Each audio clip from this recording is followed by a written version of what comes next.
Nate, Nate, and Sam. Great. A couple more people. Tracy from Ontario. Ellie from Burnaby. Fantastic. Sam from Burnaby. All right. Okay, let's get kick started here. So today we're going to be talking about the various different Google platforms, which ones are important, which ones you can take advantage of, and yeah, we'll dive into all of them. We'll look at some use cases and some benefits of each of the platforms.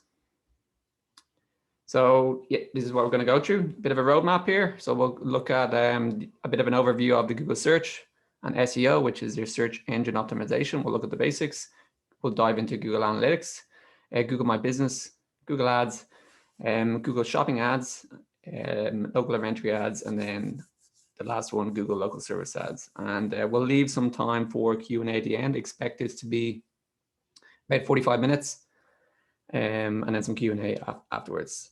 So about me, about the company, I'm the owner and the founder of Monalo Media, which is a digital marketing agency based out of Vancouver, specializing mainly in SEO and pay-per-click, so search engine optimization and pay-per-click for Google and for social media ads too. What we do is we get marketing to do its job, which at the end of the day is to bring you more customers. So that's what we focus on. Everything is to down to the business level. Are we actually getting more customers from marketing? And myself, I'm originally from Ireland. You might have guessed from my accent. You might have to tune in to listen to me a little bit better, but I'll try and do my best to kind of slow down at some points. I'm living out of Vancouver now, and I love the city.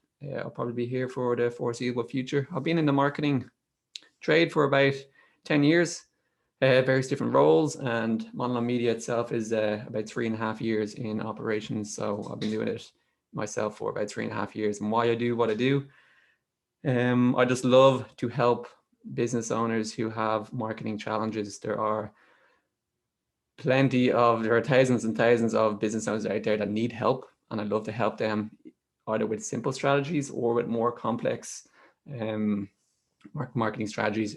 But that's pretty much what we do. I'm a member of the Burnaby Board of Trade and also a proud member of a local BNI chapter, which is a business networking group. So we did some webinars last year. I invite you to check them out. I'll give you the link at the end of the presentation. We did some webinars last year on various different topics. Some of them very broad in digital marketing and digital marketing strategy. So I will include some of them at the end when I send out the notes afterwards. So where do we start? So there are a bazillion different digital marketing tools, apps, channels for you to choose from and for you to grow your business. If you're not using all of them, you can't grow as a business. If you're not using every single one of them, you're going to fail as a business and you're not going to be able to grow. Wow, you probably heard that before. You probably heard this pressure. You probably heard this message, and I hear it too. There's a lot of this kind of scare tactics, a lot of FOMO, a lot of you must use this tool, you must use that tool, otherwise you can't grow your business. So I just want to say to you at the start here is that I feel like this as well. I feel the pressure to overwhelm with all these different tools, which ones to use, which ones are good, which ones are bad, which ones are total crap. So I feel the pressure too. And I just want to say that the FOMO is real. It affects a lot of people, but you're not alone in what you're doing here. Okay. So it does affect all of us. And what I try and do is I try and say, let's use tried and trusted solutions and bring a bit of focus back. So well, what I try and teach myself is a bit of focus. So less is more. Less of these tools, the better, and focus on a couple of channels that you know do work. Okay, let's jump into the Google search page here, and I'll just break it down a little bit for you so you can understand it more. When I talk about Google search page, I'm talking about search engine optimization. You've heard that before. And let's break it down a little bit here. So this page has changed a lot over the years. And I'm not expecting you to read that. We're going to break it down from top to bottom, but there's a lot going on here. And a lot of them are separate algorithms in their own right. But I'll try and break down each section now and explain to you a little bit better. So at the top, in this example, I searched for a plumbing contractor. The very, very top ads you see here are called the local service ads, and we'll get into that towards the end of the presentation. Then you have your regular ads, which are from the Google Ads platform. You could have 3 or 4 of those ads. Then below that, you normally have a small little map called the map, the local pack, local finder. There's a few different names for it, but these are all linked to your Google My Business page. If you don't have a Google My Business page, you won't show up here at all. And we're going to get into Google My Business too. So then below that, you might have 1 or 2 links, blue links. So this one only has 1. And then you'll have most likely a question box. And this is an important section, and you're going to see this more and more on a variety of searches when you go into Google. People also ask. So these are the common questions that people are asking related to that keyword. So this is going to help you also in your content strategy. So if these are the most important questions that people are asking related to the keyword, wouldn't it make sense to have these questions as an FAQ on your own website too? And what you can do here is you can actually click into some of these drop downs, and then more of them will appear below it. And this can form part of your content strategy. So this kind of section is pretty important. Yeah, and there's lots more things you can do here. And then once you go below that again, so we're still on the same page, you'll have what we call the organic listings. So this is your organic Google search. And when people talk about having good SEO, the best SEO companies, the guys up the top here have invested the most into SEO, and they're showing up at the top. They've put in the time, put in the investment, and worked hard over years. And these guys are up at the top of the pack. Okay. So yeah, the game here in the Google search SEO is I'm down here in my 4th spot, and how do I get up here? And that's the goal for everyone who is in the search environment. So how do we get there? So we break it down into the 3 pillars of SEO. This is at a very, very high 40,000 foot level. The first pillar is your website. Your website is the most important factor in determining where you're going to show up in Google. So is your website, does it have a lot of content for your audience? Is it easy to navigate? Is it fast? Is it organized well? Does it have engaging content and videos on it? Do your customers, prospects like to stay around and navigate through the website and digest different resources? Okay, so part of that is your content and having a really good content strategy on your website that's going to engage users and keep them around for longer. Essentially, we're looking here to, is it going to answer the question that the people are asking? And does your website serve that purpose? Next kind of big pillar is backlinks. So when I say backlinks, what do I mean by this? This is any other website or blog that mentions your company or name. So this could be, for example, like a Yelp listing, TripAdvisor, any other directory. There might be some niche directories in your specific industry.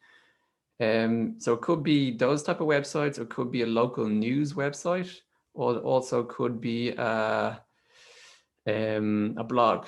Okay, so these are the type of things. It's anywhere where your company is mentioned or referenced around the web. And this sends signals to Google to say, okay, there's a lot of people talking about this company. Why are they talking about this company? That's a signal to Google to say these guys are reputable, and we're going to increase the kind of authority of their website, and that's going to go up in the rankings. And the last kind of pillar here is the technical structure. So this is you might need to get a web developer to help you out with this, but there's a certain technical structure that Google is expected from your website. So you just got to make sure you're ticking all the boxes here. Yeah, and behind that, oh, I'm gonna go back here. Behind that, then at the bottom, you have the other supporting strategy. So on the left, keyword strategy, then you have your kind of overall strategy, content strategy, competitor analysis, location targeting, and then your Google My Business. And these are all kind of like feed into the 3 pillars above. This is a very broad overview of SEO. So the use case here. So if you want to be an expert in your field,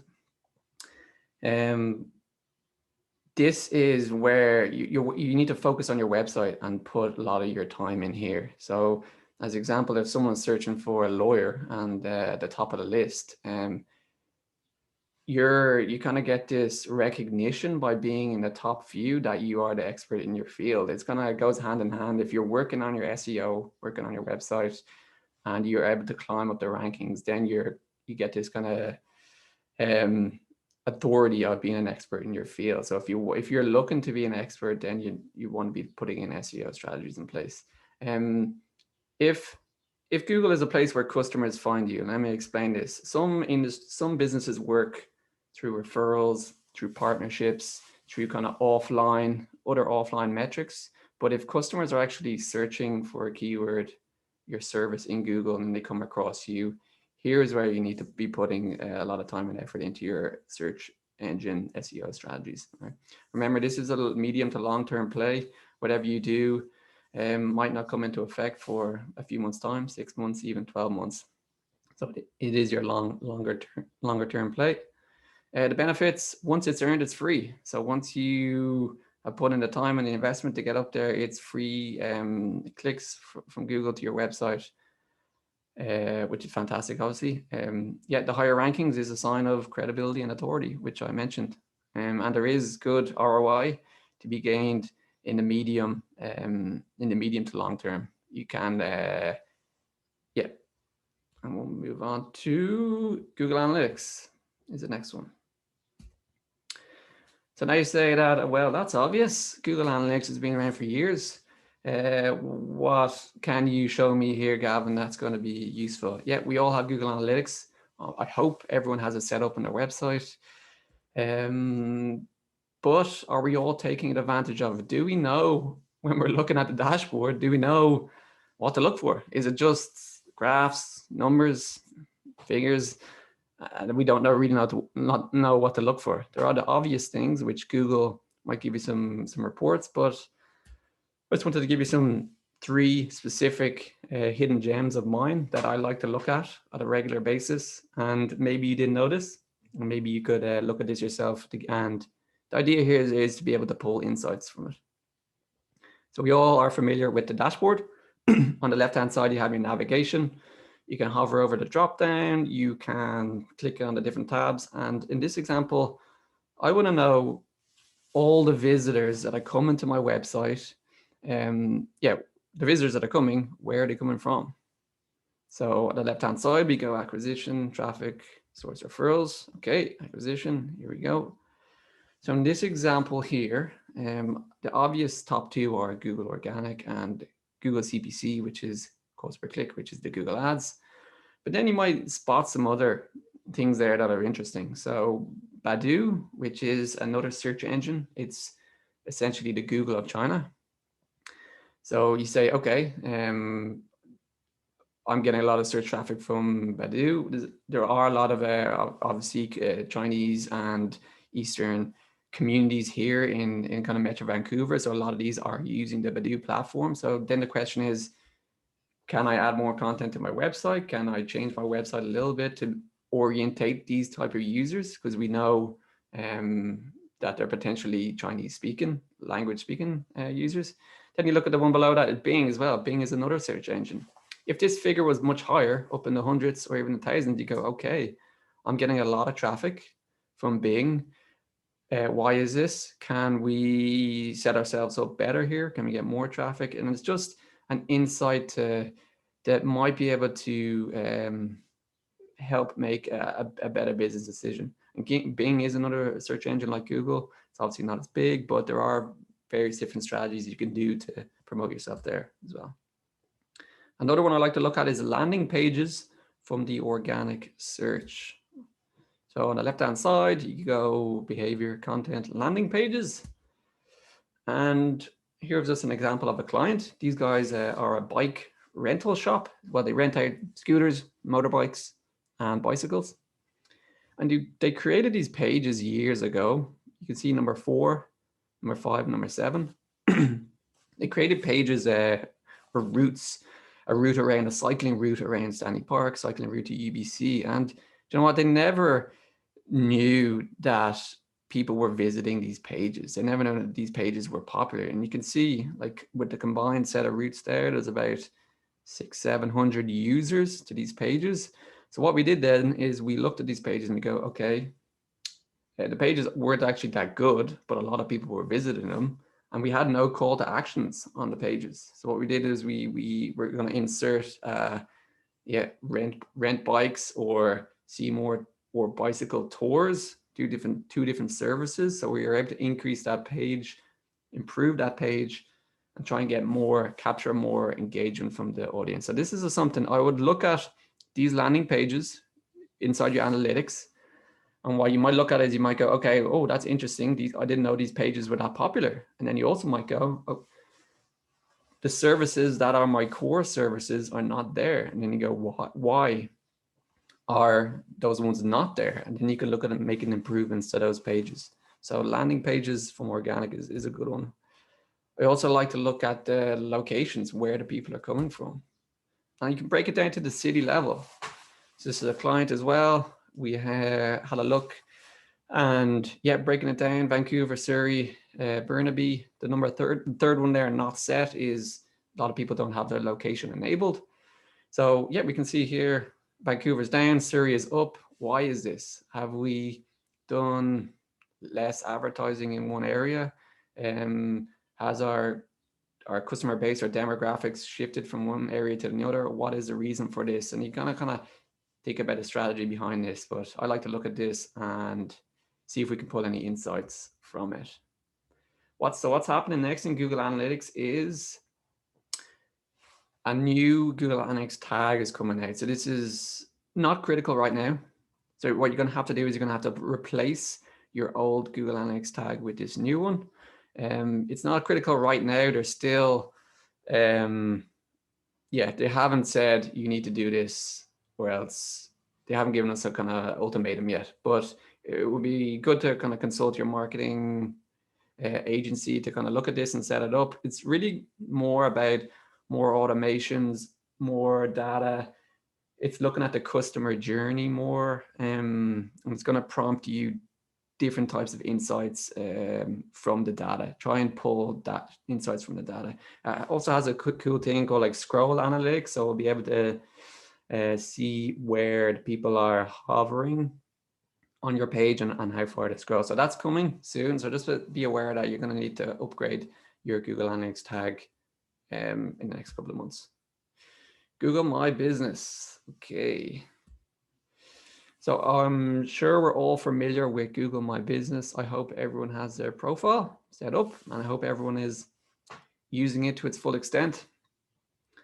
It's a very powerful tool, and we're going to jump into it now. I'm going to break, and I'm going to jump to here. I hope everyone can see this screen. Yeah, I hope you can.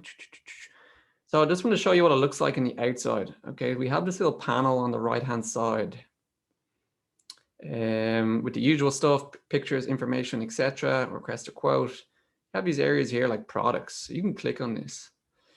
It's going to give you some information here. You can also, there's different sort of categories. I can click on one of this. I can scroll through the various categories. There are the reviews, obviously, which we all know and love.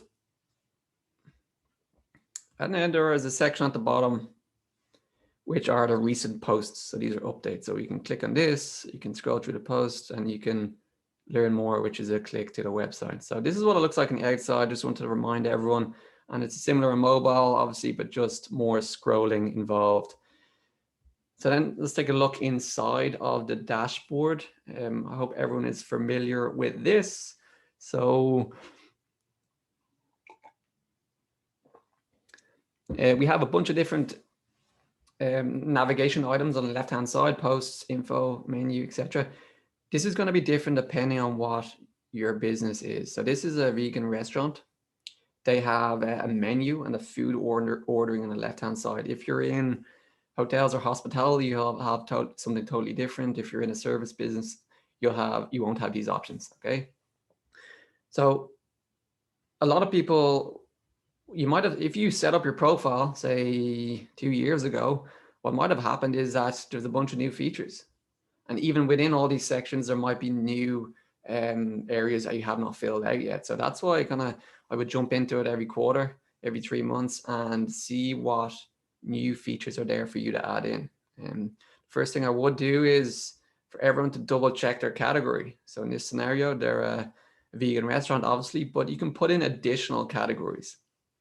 So maybe you are a plumbing company, but you also do heating, or you HVAC as well. And what you do is you put in your primary category there, and then your secondary categories below it. So this is just something that is important. Your primary category is the number one that is your main business, and then the secondary ones are your kind of supporting services. Yeah, I'd scroll down and see if there's any gaps, different areas where you can add in your information. And the good stuff down here is definitely the attributes and the accessibility. Yeah, just make sure you're ticking all the boxes there. On the left hand side, so we have your posts. Obviously, we know how to do posts. There's 4 different kinds: offer, update, event. I would encourage you to kind of do more offers and try to do more call to actions. They're the best posts that seem to be getting the most traction. And then we have on the left hand side, we have reviews. Everyone knows reviews here. You can respond to your reviews, and you should be responding to all the reviews. And then photos as well. Areas. This is a place for you to add in all your photos. So I encourage you to kind of every maybe quarter to add in more photos to your profile to kind of beef it up. I'm going to bring you back to the dashboard here, bring you down to look at your review link. So if you didn't notice, you should be able to grab your review link. You can edit it, type in whatever you like, do that, and copy this link, and then you can use it in your communications with clients after the service. Obviously, when you do a follow-up email, say, hey, do you mind reviewing us? Here's a link, easy access to leave a Google review. This bit here, I'll just show you draw your attention to, and we're going to talk about this a little bit further, which is Google virtual tours. Okay, we're going to jump back into the presentation, and we're going to look at the Google virtual tours. So if I click the button get started, what happens? You come to this other page on Google, which is a service for getting started with virtual tours in Google. Virtual tour, virtual 360. Okay, so you can either hire a Google expert to do this for you. So he'll come in with all his machinery, he'll take the 360-degree video, and then he'll upload it to the back end of Google, and you'll have it on your Google listing. Or if you have the equipment yourself, you can take it and you can upload it to the dashboard in that photo section, which I showed you. There's a place to upload the virtual tour. So now what does this mean in real life, and where does this application go further? So this is the street view. We're all familiar with this. If we're looking at the high view, we look at the map pins, and then we can zoom into street view. Here you'll notice more and more of these pins are popping up for local businesses. So what might happen now is that we're here over Fountain Tire, hover over it, and it might say come inside. So then what you do is you click come inside, and from there then it jumps into the virtual tour which you had uploaded to your system. So this picture for the restaurant that we were talking about there, it might be nice for you to browse around and just look at the website, look at the tables in the kitchen area. That might be fun, but then also think about it from a retail perspective, a sporting goods store or any sort of clothing store. You might then be able to virtually shop if they were to have more of these icons on the shelves, so to speak, and you'd be able to hover over them and see what's in stock and buy from there. And this kind of connects to the Google Shopping, Google Local Inventory, which we're going to talk about a little bit later. But Yeah, this is not in existence right now, but some people are talking about this, predicting this, that might be the case. And this is kind of like your virtual shopping experience. We have to walk in and out of different stores and browse the different local businesses. So that's gonna something interesting. So Google My Business is free for now, but in the US, in some categories, they've offered an upgrade on your profile. So an upgrade for $50 a month. It's like Google didn't have enough money already that they couldn't that they can't charge us for this Google My Business now. So this might come to more categories or industries. It might not. It's only in the US for a select few professions right now, but maybe that might come down the line. So just be aware of that. And how this might show in the search results is you'll see a little badge under the name, which is Google Guaranteed, which means that Google have screened your company and they paid $50. So this might be a differentiating factor between someone choosing the top business over your business. So it's just something to consider down the line. Google reviews are obviously one of the most important things right now. Why? Because it's front and center there when someone searches for your brand. The reviews are there front and center. There's no hiding anymore, and people are going to be looking to see how good are the positive reviews, what they actually say, but also how you're dealing with the negative reviews. So like your reputation is on the line here. So I would definitely look to put in some sort of review generating strategy in place, and definitely prioritize Google reviews as the number one thing there. So Google My Business, what are the use cases here?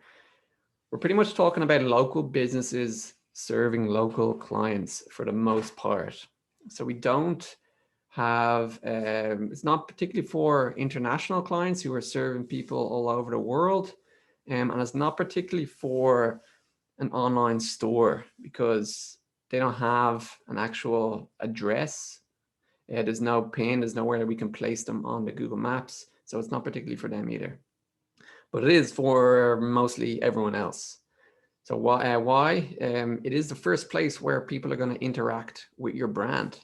People are going to search for your brand name in Google. Before they go to your website, they're going to look on the right-hand side. They're going to see, they're going to navigate through that Google My Business listing, and you're just going to make sure it's professional, it's up to date, because this is the first line of interaction between your customer and your brand. So it's important really that your Google My Business page is optimized.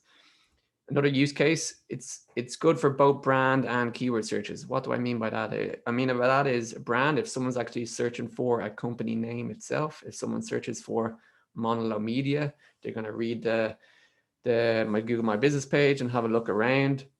They're going to look at the reviews, but they're also then, if someone's just searching a keyword, if someone's searching for marketing agency, they're going to come across a couple of different listings and they're going to compare a few different listings. They're going to look at the reviews, obviously, but Google My Business is important here for standing out, to get that click and to be the one that they're going to reach out to.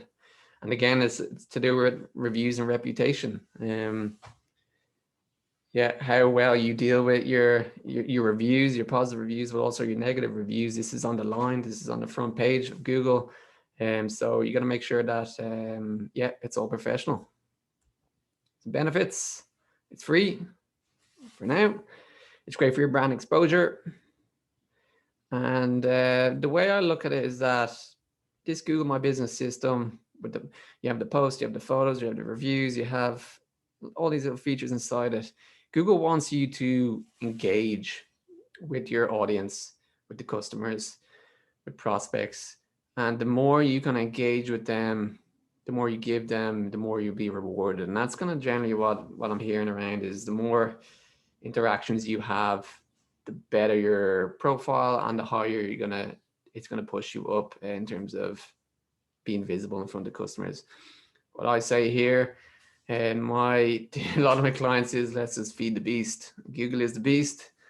Let's give it what it wants. Let's, whenever you get that email that says, hey, you haven't posted in a while, I click on it and I post, and yeah, just feed the beast. So yeah, I think it's important, and there's going to be a lot of changes coming down the line as well. Google Ads. All right. Google Ads is a beast of a platform. There's a lot of things you can do inside here. It can be complex. Yeah, you can get very detailed here, but you can also start off simple. They have a couple of different versions. They have a smart mode and an expert mode, which we're going to talk about, but it's a very powerful system. It has a lot of use cases.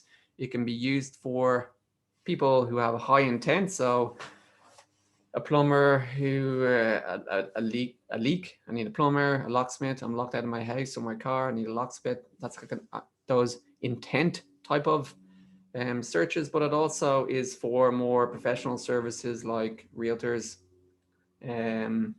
mortgage brokers, even health professionals like physios, anyone like that, any local service, you can benefit from Google Ads platform. So what are we talking about? This is what it looks like. So I search for IT companies in Vancouver, and these are the ads that we see.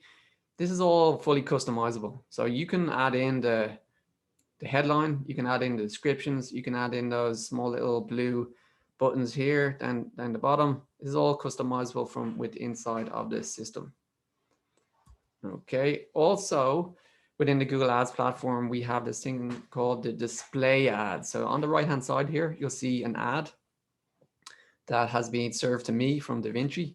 This is because I was looking at virtual offices in Google. I clicked onto the DaVinci website, and now because I visited their website, they have retargeted me with an ad.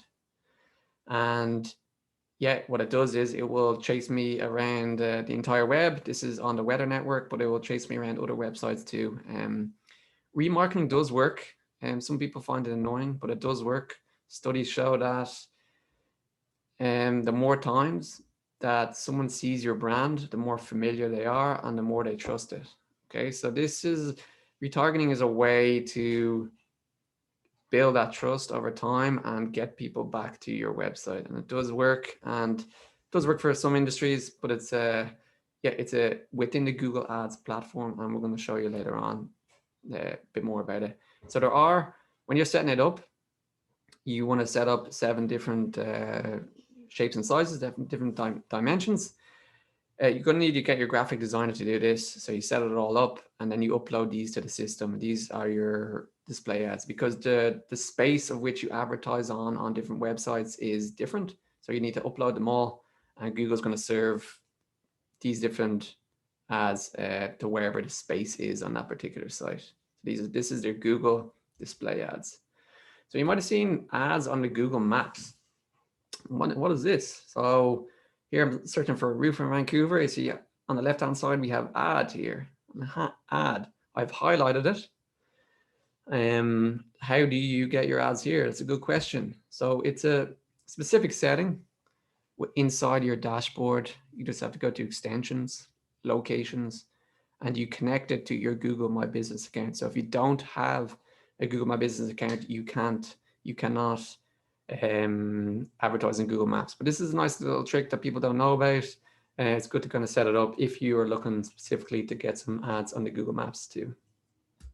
So how do we get started here? So let's, there are a couple of different types of campaigns. We have search campaigns, we have display, shopping, video, which is essentially YouTube advertising, and we have some smart campaigns too, and discovery. Okay, so we have 2 specific modes within Google Ads. You have your smart mode and you have your expert mode. Expert mode, although it's called expert mode, I call it normal mode because it was around before smart mode. It probably calling it expert mode just to deter people from business owners from getting into it straight away.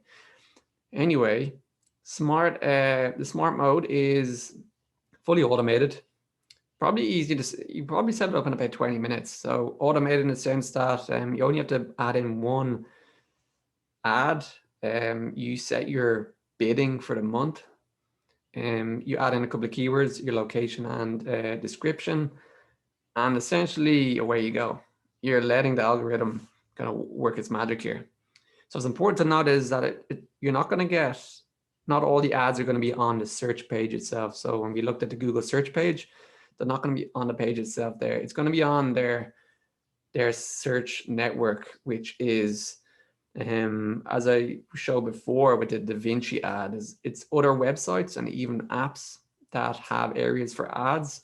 Those ads are going to be showed there too. So the likelihood here is that it's going to be a lower cost per click. CPC is cost per click, but you're going to get more clicks. But then the question is, after you've tried this for a month, are the quality of these clicks good? And sometimes they are, sometimes they're not. A lot of times they are not. And then that's when you'd need to go to more control and move to the expert mode. I would nearly try it if your budget is under 500. If you have a budget between 300 and 500, I would try out smart mode and see the results. And if it's not working, then you need to actually fine tune it a little bit more and move to expert mode. So this could take 2 or 3 hours to set up in the expert mode. We look at to do a bit of keyword planning. You have to plan out a bunch of different ad variations. So your ad copy is important. You do have full control here over bidding, where you want to show your ads, what time you want to show your ads, what location. You can select particular audience as well, which I'm going to move into in a second. And then you have a choice of your campaign types. Is it lead gen? Is it brand awareness? Is it a video, etc.? Sometimes though, you've got to be careful because you could end up blowing your budget pretty fast. That's what happens with a lot of new accounts. You think they can do it themselves. And yeah, it's important sometimes to consult a Google Ads specialist, because what happens is someone might try this themselves. They burn through $1,000 in a month and then they go, Google Ads does not work. Google Ads can work in most scenarios, but potentially just wasn't configured right. I see that a lot, and people get disheartened. They say it doesn't work, but it's really down to the setup and the configuration if they got it set up from the start. So then the main 2 questions I would ask myself here, and you can ask yourselves as well, is that how do we get them to click on my ad versus my competitors? And then what page are we sending the users to? So as we showed, there's going to be 3 or 4 ads. So how are we going to get them to click on my ad? Is my ad copy persuasive enough? Is there some sort of unique message I can put in my ad copy? So it's really kind of important what you actually describe in your ad titles. This is going to get you the most amount of clicks from your ads. And then where are you sending them to? You could send them to your website, the home page on your website.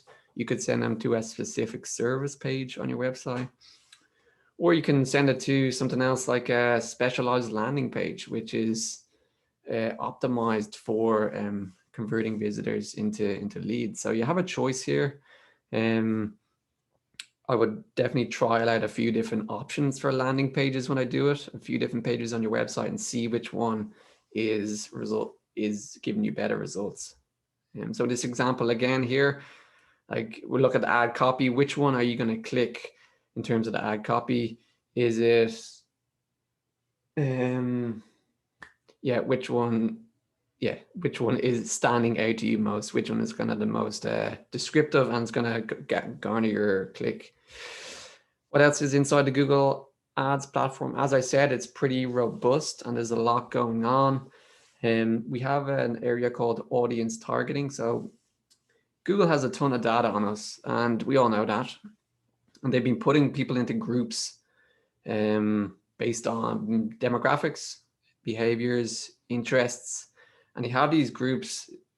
Inside of these groups, you're able to pick these types of audiences to target. So one might be people who love to travel. Another one is people who love to shop, so engaged shoppers, or even more specifically, luxury shoppers.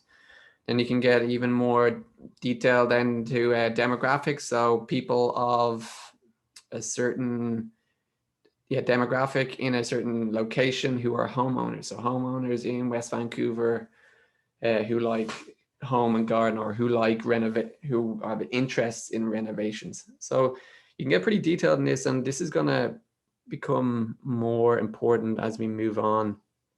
And Google's going to open up this system a little bit more, and we're going to be using this audience targeting more specifically in the future. But it's just a nice little add-on there to Google Ads platform. Customer match is another thing whereby you can actually upload a list, an email list of your customers, and Google's trying to match the emails and the names to profiles that they have. So then what they're going to do is it can create a profile of your customers and then find other similar people who are like your customers. So this is kind of like a, in Facebook, they call it a Facebook custom audience, or Facebook lookalike audience. Here it's called customer match, but it's a pretty powerful tool as well. This is only available for some accounts who have exceeded a certain spending, a lifetime spending limit. Then you also have YouTube advertising and ad extensions too, which are ways to improve your ads overall. There will be a lot of changes coming in terms of privacy and and cookies. So just be aware that there will be the Google Ads system, and how you might retarget people and remarketing might change in the next 6 to 12 months. It might be harder to target individual people. People will be randomized into a group instead, and you'd be targeting small groups, which they call cohorts. So this is coming as well. Due to privacy reasons, we can't individually target people, but we'll target smaller groups instead. But that's just something you probably heard of in the news, but it's definitely coming down the line as well. It's pretty important. Google Shopping and local inventory ads.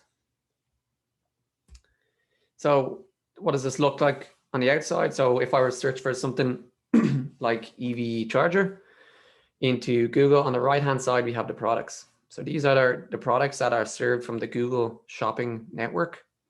And I can actually click into these and navigate and browse through the products. So this is another way to look at it. If I were to search for a bike lock in Google, and I've changed the shopping tab up at the top, okay? The top row of guys here are the ads on the shopping network. And then below this, you're going to have a mixture of both ads and just generic products that are listed through the Google Shopping network. So this has become more and more popular, and we're just going to walk through it a little bit more. You might also see ads come up near the top. These are your Google Shopping ads as well. Or you might see them on the right-hand side as you're navigating through other different websites. So in this particular example, these are all 4 different products and go to different links, but this is a display ad that is linking to products on a customer's site. So Google Shopping has been around supporting online stores for the last few years, but now they're really pushing into Google for retail. So retail solutions to help businesses, local businesses, get their products online. And this is they're really putting a lot of focus on here, and the application for this is going to be pretty good. So we'll walk through this. The Merchant Center is at kind of the center of all this. This is like your hub. It connects your website to the Google Shopping platform. If your website's a Shopify website, or if it's a WordPress, depending on what that is, you can connect them two together. But the Merchant Center is where the products get fed from your website to the ads platform. And then we can look at setting up different types of campaigns: smart shopping, search ads, and local inventory ads. So you might have heard this being pushed by Google. They say, oh, list your products for free on Google. They've been promoting a little bit, And you might have seen that around the place. So what does that actually mean? You can list your products on your website. You can list your products on Google for free. So all you need to do is you set up a merchant center, and as I mentioned, you connect your store to the Google Merchant Center, and they are going to show your products on Google. But however, you're probably not going to get a lot of clicks and a lot of action from this. And it's really more of a stepping stone for you to then start advertising those products. Okay, so you can list them for free. You won't get a lot of action. You want to move into the shopping ads. Now, local inventory ads is pretty interesting. So they're targeting specifically local businesses. So what happened in the last couple of years is that the searches for this product in stock near me, or this store near me, so it could be like dishwasher in store near me, or something even better than that, like golf store near me. These searches have skyrocketed. So what local inventory ads will do is that Google wants to know of all the retailers in that local area who has what in stock. And of course, Google being Google, they want more and more data. They already know everything about us, but they also want to know what every store has available, so they can serve this to their customers. Okay. Partly is also as well, like Amazon is dominating the e-commerce space. If Google can help support local businesses by help bringing their products online, this is kind of a way they can do that. So is this for me? Do you have products to sell online? Maybe you've diversified your offering in the last year, as a lot of people have. This is a good way to kind of get more exposure for your products on a different channel. There are no fees to this. Google doesn't charge. They will charge when you advertise, obviously, but to list your products, it's free. And as I said to you, it's probably more of a stepping stone than anything. I had a couple of examples here. So we have a flower shop who just had a retail store. And what we did was we added our online store component to it. So this is where we're kind of merging retail life and online life. Most stores now have an online component. So it's good. It's important now to connect your store to Google. So you're going to have your in-person, your online store, and then also your products on Google too. And this is going to give you a full picture of everything, every avenue that you could get your products and get more visibility for your products.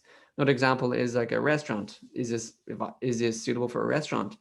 Traditionally, maybe you think no, but a lot of restaurants are packaging up their products now. So we have a client that packaged up their different sauces and dressings, and we set up an online store and we connected it through the merchant center. And now these products can show up on Google and we can advertise on Google. Okay, that's another example. Electrician. You say, okay, how can they be selling products on Google? But they do a specific thing called EV charging installations, and they sell EV charging panels. So they have products that they sell. So what we do is we added that to the online store. We connected it to the merchant center, and we're able now to advertise for EV charging panels for home. So it might not be obvious on the outside, but a lot of businesses have some sort of product to sell, and this Google Shopping platform could be a good way to do it. So how do we get started? What is your online store? Is it Shopify? Is it WordPress and WooCommerce? Your product feed is very important, which is the connection between your store and the merchant center. Google wants to know the relevance. Google wants to know that the products are up to date and that the products are in stock. So this feed is important. If you have Shopify, it connects to the merchant center very easily. And then you need to have your Google Ads account as well. So these are the things that you definitely need to get started. Google makes it as easy as 1, 2, 3. Claim your website, upload your products, and create your campaign. As easy as 1, 2, 3. I would start with setting up a shopping campaign. You yeah, go from there. Let the automated system do its job, and then move onwards. The last thing is the last section is Google's local service ads. So these are more specifically for home service businesses. So you might have seen here at the top these searches appear, and you go, "Oh, what are these?" These are your Google local service ads. It's only really available in some type of professions. So if you were to click inside of it, you'll see it's kind of like a mini landing page. You have information about the business, telephone number, you can book, etc. And it's really, right now it's only for 15 different industries. So I don't know if there's anyone on the call today that's actually in these industries, but if you do have families and friends or connections who are in these industries, it was only available in 3 specific ones until this year, and then it's opened up. So it's really only been open for about a month in Canada. So what I would do is I'd encourage anyone you know in these industries to kind of look at it further and kind of get on it. How is it different? Whereby Google Ads is a cost per click type of model. You get charged for every click. Here it's a cost per lead type of model. Okay, so yeah, a lead is a call or like a web form submitted. Each company is actually vetted. Google has a third party that is vetting these companies, and they have a guarantee as well. If the job isn't good, Google will refund the service, which is crazy, but which is good. What else is there with Google? We have Google Tag Manager, we have Search Console, Data Studio, Google Trends. There's lots more to Google. I'm actually accelerating here as I talk because I know I'm running out of time.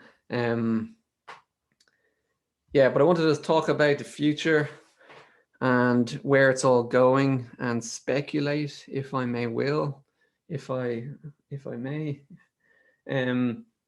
We talked about those local inventory ads and Google wanting to have all these sort of data sets. So you can picture Google now knowing exactly what is online, what is available online, but also what is available in store at every retail store. So if all these retailers were to connect to the Google Merchant Center, to Shopping Center, Google would then be able to tell you what product is in stock physically in a store near you, but also online too. And just the scariness or maybe there's a lot of kind of applications there as well.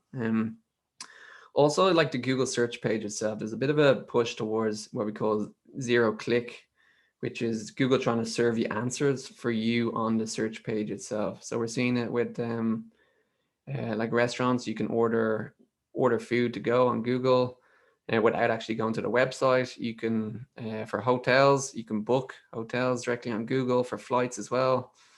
So it might be coming to more industries, and I feel like maybe real estate is one of them, whereby if Google was able to connect to some sort of real estate listings engine, that they might be able to serve all the results on Google itself, preventing a need from any user to go to a website. So as a company, as a brand, less people will be coming to your website. There are implications for that. But just be kind of ready to sit. Just be ready to act whenever they kind of bring something into your industry. So I kind of accelerated through that. We do have some time for questions. I actually meant to have a poll at the start, but I forgot to do it. So is it worth doing a poll now? We'll see. Probably not. I hope I was able to open up your mind a little bit here, to give you some ideas. I'd invite you to ask some questions. So where do you go now? So I'm going to follow up with a handout, get on Google with some resources. I do like a marketing strategy session for anyone who wants to dive into a particular section here a little bit more. We can set up a 45-minute chat, brainstorming, audit, and we'll just look at what opportunity is there. No pressure, no strings attached, no commitment, no nothing. It's a free session. I like to help people. I like to brainstorm. I encourage everyone to kind of reach out to me. And then if you do want to work with me, we kind of have like a 90-day program, which is helping you build a bit of a marketing system to get new clients. It's strategic planning, it's campaign planning. And that's that. And we're going to do